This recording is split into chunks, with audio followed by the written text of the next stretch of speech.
let's talk about this one. Let's talk about the Yankees and the Guardians. And I'd love to ask you guys for a prediction to see if either one of the former Yankees would run afoul of your previous employers. I want to see this. But I'm not going to do that. I just want Thank a key, you. one good key for this series on either side, Derek. Well, I mean, look, if you're the Yankees, you're feeling pretty good. You know, I mean, they have not played their best, yet they're playing to go in the ALCS. And what I mean by that is obviously their whole lineup is not hot. Stanton's really been carrying that team offensively, and they've been pitching tremendously. So you never want to say you never have an easy road to the World Series. But if the Yankees could pick and choose their opponents, I think they got the two that they would pick and choose because of the success that they've had against the AL Central. You don't have to say it. I'll say it. They have an easy road to the World Series. It's not easy. And, look, it's never easy, right? But this is the clearest path in 20 years. Look, Cleveland's a better team than people think. Now, the one issue they're going to have, they went 20 scoreless innings without scoring runs, right?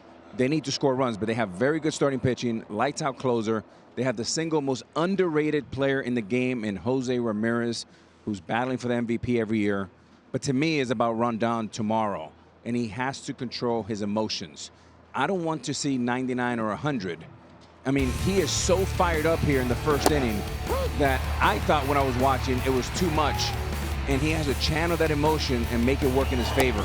I like to see him 96 to 97, 95, not 99, 100, 101. That's too much, Matt, too early. I always say this. Your emotion can turn down to be your worst enemy. Oh, yeah. And that's what happened to him in that game right there. He need to control his emotion. He have electric stuff. He had to locate his pitches so he cannot get in trouble. And in the other hands, I will say this. Aaron Judge gonna get caught up on fire this series. Watch. I like it. Yeah, I mean, you said it. Yeah, like Rodon, he does. He has to control your emotions. The whole thing about being successful in the postseason is to be able to control your emotions.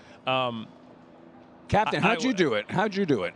Well, I treated it like it was any other game. Now, if he does that, look, I haven't watched every one of his starts, but if he's been celebrating like that in the first inning after he strikes people out all season, then keep doing it. Right. But if you're doing it now, I think that's when that's when I talk about controlling your emotions. Everything should be the same. Poppy, how'd you do it?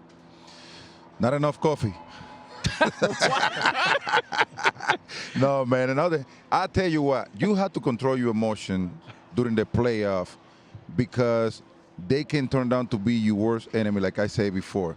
Emotions are good, but you have to use it at the right moment. You can celebrate before you win because it can cost you down the road. That's exactly what happened to Rondon. He was pitching magnificent into the opposition start paying attention to his emotions. I was just about to say, Salvador that's right. saw that. He came to, he hit a bomb. All of a sudden, he was doing exactly the same thing that he was doing. I got no problem with you celebrating, Right. but you have to know when to do it. It can't be counterproductive. And, Matt, if he's throwing 6 full innings and that was his last batter and he wants to empty the tank and then show emotions, more power to him. But when you do it the first 15 pitches, that's not only a bad sign, but it wakes up the dogs in the other side.